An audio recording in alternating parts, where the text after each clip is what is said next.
यमलोक कितनी दूर है यहां से, मृत्यु लोक से? कैसा है, कितना बड़ा है, किस उपाय से वहां के संकटों से पार हुआ जा सकता है? आप कृपा करके बतलाइए।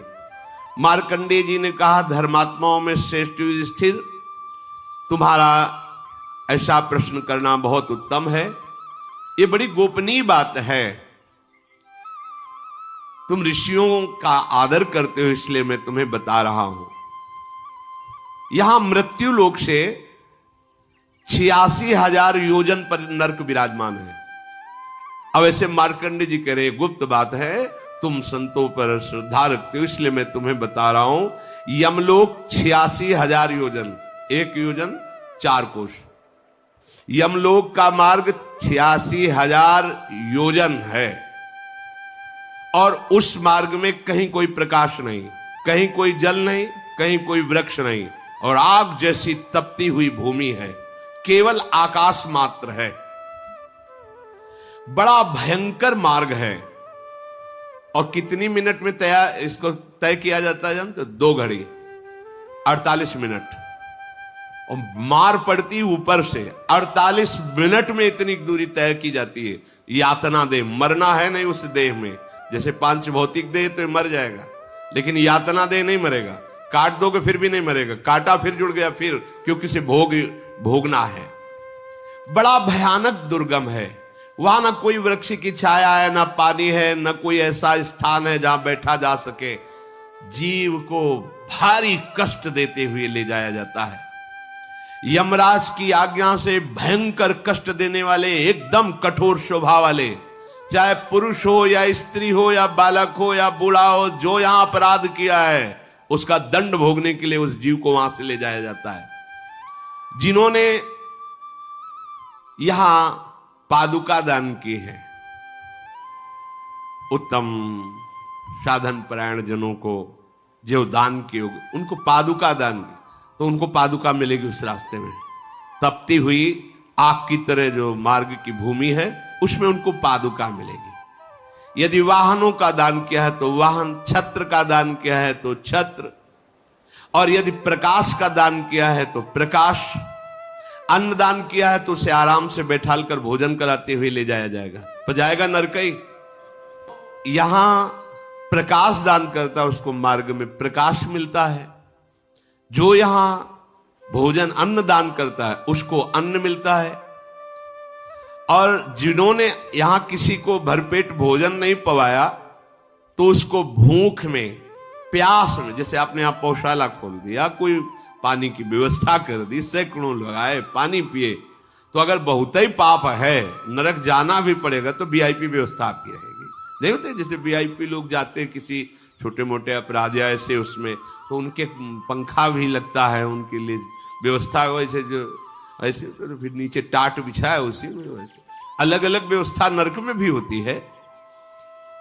जिन्होंने यहां किसी को भोजन नहीं, किसी को वस्त्र नहीं दिया, किसी को पानी नहीं पिलाया, कभी किसी को कोई सेवा नहीं की, नंगे, वहां कोई कपड़ा नहीं पहना जाता यातना देह में, बड़ा कष्टमय जीवन। आचार्य और बड़े बड़े महापुरुष इसका वर्णन करते हैं। जो यहां जो कुछ दान करता है, उसको उस मार्ग में मिलता है। दूसरों को सुख देने की भावना ही हृदय में रखी। अगर उनसे ऐसे कोई अपराध बन जाते हैं कष्ट भोगने वाले, तो उनको बड़ी सुविधा से नरक ले जाया जाता है। बड़ी सुविधा से एक नदी बनती है, बीच में मिलती है, जो सुविधाजनक वालों के लिए पयोष्णी होती है। दुग्ध जैसा मीठा जल पान करो और आराम से पार हो जाओ। और पापियों के लिए वही वैतरणी होती है, पीप, मवाद और भयंकर नोचने वाले जंतु, उसी में और उसी से पार होना है।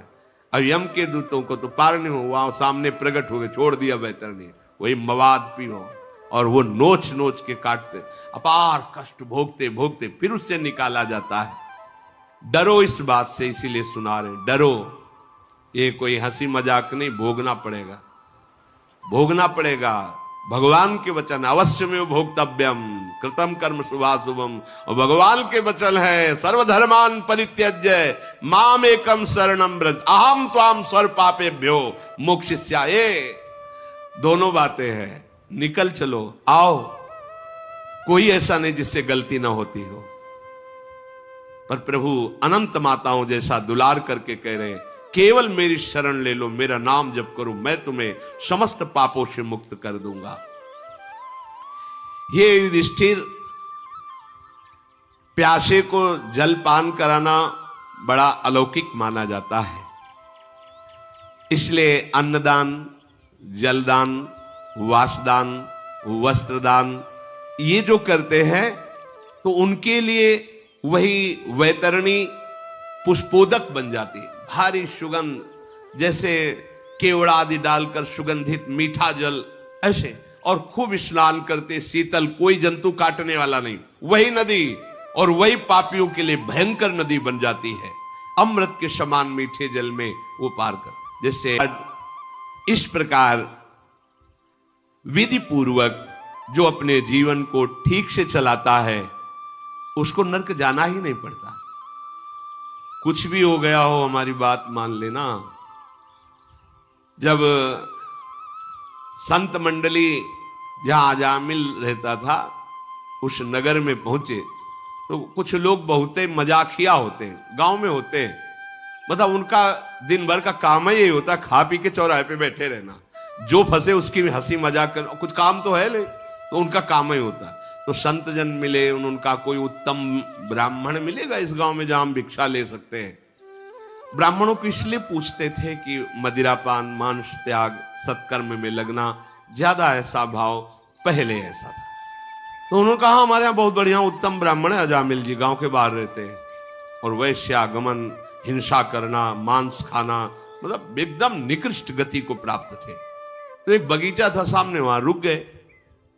थोड़ी देर में देखा तो एक हिरन को मारे हुए बूढ़ा अजामिल आ रहा था। सामने देखा, संत दरस जिम पातक, संत मेरा कैसे ऐसा भाग्य हो सकता है कि मेरे यहां संत पधारे। संत के दरस परस अघनाश, तभी विचार उत्पन्न हो, दर्शन मात्र से काम बन जाए। दरस परस अघनाश, और कहीं वास करो निज संग, अगर उनके संग कुछ क्षण रहने को मिल जाए, बैठने को मिल जाए, 4 कदम चलने को मिल जाए। अजामिल रो पड़ा, चरणों में गिरा, मेरा जीवन नष्ट हो गया महाराज। यद्यपि मैं उत्तम कुल में जन्मा था, धर्माचरण करता था, पर वैश्या के संग से आज मैं बहुत पतित हो चुका हूं। ये संत दर्शन का फल होता है, अपनी कमियां पूरी दिखाई देने लगना। संतों ने कहा मैं समझ गया, तुम चिंता मत करो, क्या तुम भगवान का भजन कर सकते हो थोड़ा? उनका बिल्कुल नहीं, इतना हृदय गंदा हो गया है कि हम सोच भी नहीं सकते कि 5 मिनट बैठ करके भगवान का नाम ले, हमारे अंदर सामर्थ्य है। अच्छा, तो मैं देख रहा हूं कि तुम्हारे से अभी एक पुत्र और होगा, तुम उसका नाम नारायण रख दे, बस इससे कल्याण हो जाए। ये बात उनके हृदय में बैठ गई। कुछ दिनों बाद जब पुत्र हुआ, उसका नाम नारायण रखा। संतों की कृपा से मोह तो था ही, और मोह हो गया, अत्यंत आसक्ति। अंतिम समय में उसे और कोई याद नहीं, वही अपना बेटा याद है जो खेल रहा था, उसको पुकारा नारायण। तो यमदूत लेने आए थे, फांसी में बांध चुके थे, भगवान के पार्षद प्रभु काट दिया यमपाश, और कहा ये जीवन मुक्त हो चुका है, सारे पापों का प्रायश्चित कर लिया इसने। बोले कैसी बात, पूरा जीवन कितना अपवित्र व्यतीत किया, पाप आचरण किए, इसको तो यमलोक में जब बहुत दंड दिया जाएगा तब कहीं पवित्र। बोले नहीं, तुम धर्म ही नहीं जानते हो, कैसे तुम धर्मराज के दूत हो? एक बार मेरे मालिक का नाम लिया नारायण, ये सब पापों से मुक्त। मानो मेरी बात मानो, हमसे नहीं हो पाएगा अश्वमेध यज्ञ, राजस्व यज्ञ, खाने को है नहीं तो राजस्व यज्ञ कहां से होगा? सामग्री नहीं है, 5 मिनट स्थिर बैठ नहीं सकते, तो 6 घंटे 8 घंटे पद्मासन में बैठ के नहीं योग कर पाओगे। चित्तवृत्ति का निरोध करके परमात्मा में लगाना। समझ में आया? एक उपाय है केवल, राम राम कृष्ण कृष्ण हरि हरि राधा राधा शिव शिव, जो तुम्हें गुरु ने दिया हो, जो नाम हमारे भगवान के, सब नाम सामर्थ्यशाली, निहाल हो जाओगे। बात मान लो, केवल नाम नाम नाम बचा लेगा, बचा लेगा। कई बार सुनाया है, सुनने से निष्ठा पुष्ट होती है। धर्मचंद कर्मचंद नाम के दो भाई। धर्मचंद बचपन से ही भगवान का भजन, संतों की सेवा, ऐसा छोटा जो था वो मदिरा पान करना, जुआ खेलना, वैश्यागमन का, सब दोनों एक ही जगह, केर बेर। वो अपने रंग में डोलते हैं तो उनको परेशानी होती है, वो अपने रंग में डोलते हैं तो उनको परेशानी होती है। केर बेर का संग, एक परम धर्मात्मा, एक दुरात्मा। एक दिन अयोध्या से संतों की मंडली आई। उनका काम था संतों को बुला के घर ले जाना, चरण पखारना, भोग प्रसाद पवाना। पवा ही रहे थे कि वो लगा करके वही, अब घर ही एक है, भाई है, और वह गाली देना संतों को शुरू। संतों ने कहा हम बुलाकर, बोले महाराज इसको पहले निकल जाने दो। वो ऊपर खंड में रहता था, ऊपर चला गया। उनका महाराज ये अनुज है, मेरा छोटा भाई, बचपन से ये ऐसा कुसंग प्राप्त करके नष्ट हो गया है, महाराज अब कैसे बताए, क्या इसका उद्धार हो सकता है? तो उनका, जिसका तुम्हारे जैसा भाई हो तो उद्धार क्यों नहीं हो सकता? प्रसाद पा लेते, उद्धार की व्यवस्था करते। प्रसाद पाए तो शंख घंटा बजाकर सब संत जय जयकार करके निकले, और वो जाके उसके दरवाजे पे खड़े हो गए। वो शराब के नशे में दरवाजा खोला कि गाली देंगे ऊपर से। तगड़े संत थे, उठा के पटक दिया उनको। वो बोले राम बोल राम। और शराब के नशे में देखा वो बचाने वाला तो कोई है नहीं, राम बोल राम। तो सोचा राम बोलने में क्या जाता है, बोल देते हैं। राम राम छोड़ दे, छोड़ दे। अब बेटा इसकी कभी कीमत मत लेना, जा। नीचे आए, बड़े भाई से कहा इसका कल्याण नहीं परम कल्याण। बोले महाराज उसको संतों के चरणों पर विश्वास था, वचनों पर विश्वास था। महाराज आज मेरा है, अब ये कुछ भी करे। कुछ ही दिनों में उसे कैंसर हुआ, मरा। यमराज के पास पहुंचा, पूरा खाता भरा हुआ था पापों से ही। संतों को गालियां देना, अपमान करना, मदिरा पीना, व्यभिचार करना, सब। एक जगह स्वर्णिम अक्षर से लिखा था इसने 2 बार संत के कहने से राम राम का। कांप गए, क्योंकि परम वैष्णवाचार्य धर्मराज जी। उन्होंने कहा पापों का भोग तुझे तो मिलेगा ही, 2 बार तूने भगवान नाम लिया, क्या चाहता उसके बदले में सुख? तो संत का आदेश उस समय भी जीवात्मा को स्मृति रही, बेटा इसकी कीमत ना लेना। तो उन्होंने कहा कि मुझे बताओ तो इसकी कीमत क्या होती है? खुजलाने लगे धर्मराज, भगवान नाम की कीमत, अपराध न बन जाए कहीं कुछ ऐसा वैसा बोल दे, क्योंकि भगवान का नाम कीमत। तो त्रिभुवनपति देवराज इंद्र ध्यान किया, आ गए। बोले समस्या ऐसी, फाइनल करने में 2 नाम इसने जीवन में ले, पूछ रहा कीमत क्या है? हमारी सामर्थ्य नहीं कि मैं इसका निर्णय कर सकूं। तो उसके ऊपर परमेष्ठी पद ब्रह्मा जी का, अब उनको तो बुला नहीं सकते ना, ये तो बराबर का कभी धर्मराज देवराज के पास जाते थे, कभी देवराज धर्मराज के पास, लेकिन ये ब्रह्मा जी को थोड़ी वहां तो जाना पड़ेगा। तो जैसा पूज्य भाई जी महाराज श्री हनुमान प्रसाद पोद्दार जी, वो समझ गया कि हमारा पावर बहुत जोर का है, ये नाम का पावर बहुत, वो हम पैदल नहीं चलेंगे, हम तो पालकी में जाएंगे। तो जीवात्मा को पालकी में बैठाल के एक तरफ देवराज है, एक तरफ धर्मराज, ब्रह्मा जी के पास ले गए। और श्री राम शर्मा जी पधार गए, इसकी लीला भी दिखाते थे वो। ब्रह्मा जी के समीप गए, ब्रह्मा जी ने कहा कि आज कैसे परम लोकपाल पधारे, क्या समस्या? तो उनका भगवान आपको न्याय करना है, इसने बड़ा पापी, जीवन भर पाप किए, 2 बार राम राम कहा, भगवान इसका क्या फल होगा? वो भी ऐसे ऐसे सहलाने लगे दाढ़ी की, भगवान के नाम की कीमत, अरे एक नाम त्रिलोक ही तारे। उन्होंने कहा कि हम तो सृष्टि रचना के विधान में ही ज्यादातर मगन रहते हैं, भजन में डूबे रहते हैं। भगवान शंकर कैलाश चलते हैं, वही निर्णय करेंगे। अब ब्रह्मा जी, देवराज इंद्र, धर्मराज, महादेव जी ने आओ कैसे?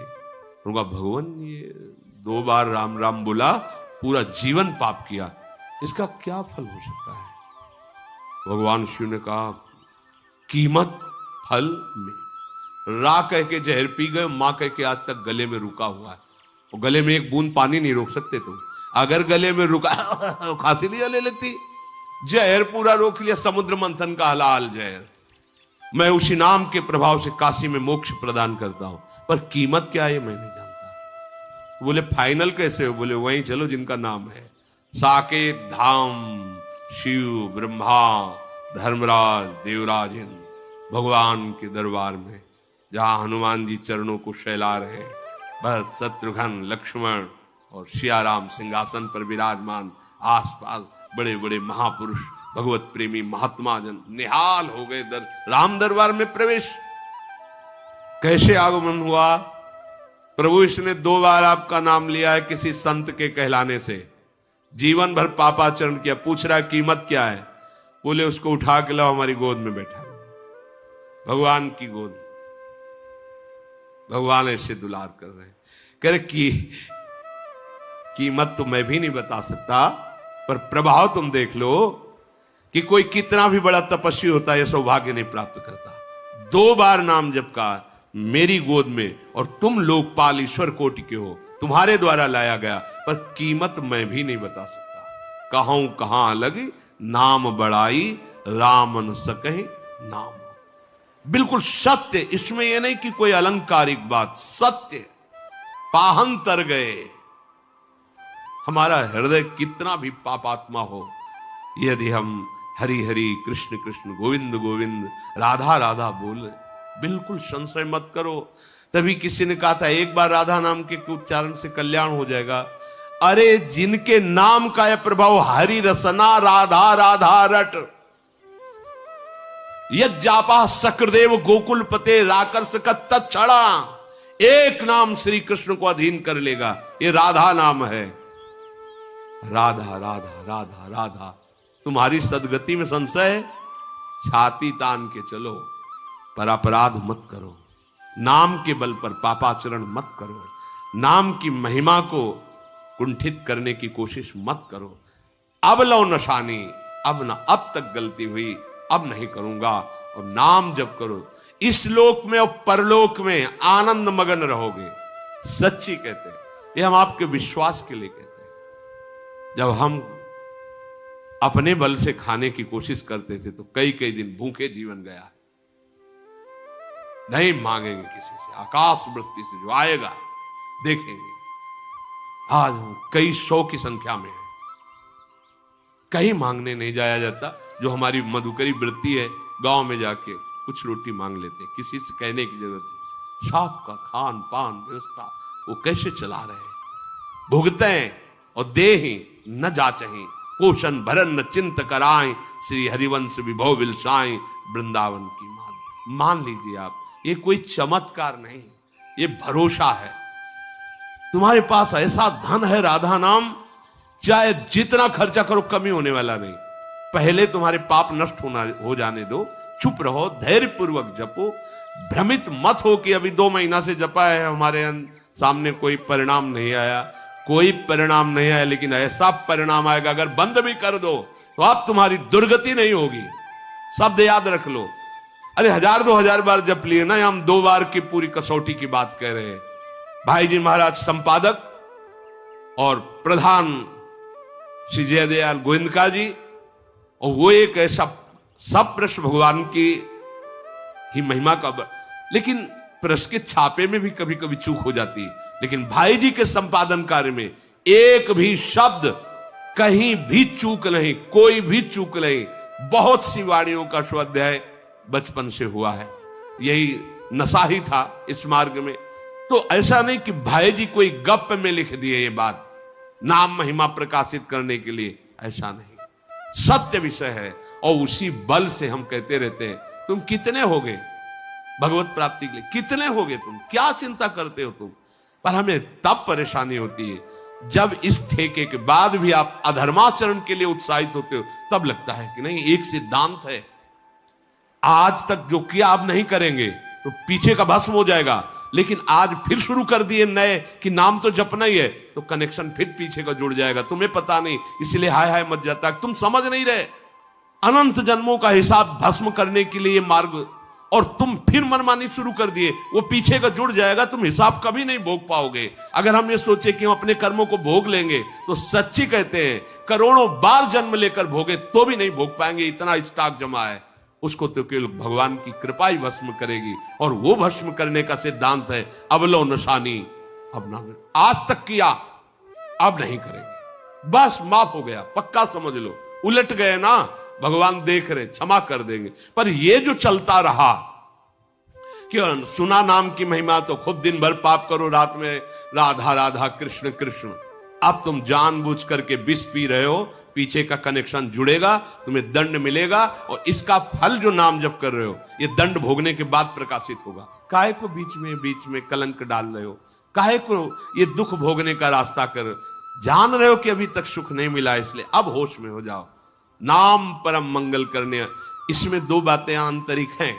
एक तो ये उत्साह पूर्वक पाप करना, और एक है कि जैसे ढलान में गाड़ी है, रफ्तार से आई, अब ब्रेक मार रहे हैं फिर भी हाथ दो हाथ चली गई, वो ठीक निर्णय उसमें होता है कि आप आज से कह दिया अवलो नशानी अमना नशयो, पर पूर्वाभ्यास बहुत जोर का है, तो कुछ दिनों तक आपसे स्वाभाविक गलतियां बरबस आपको जलाती रहेंगी, होती रहेंगी।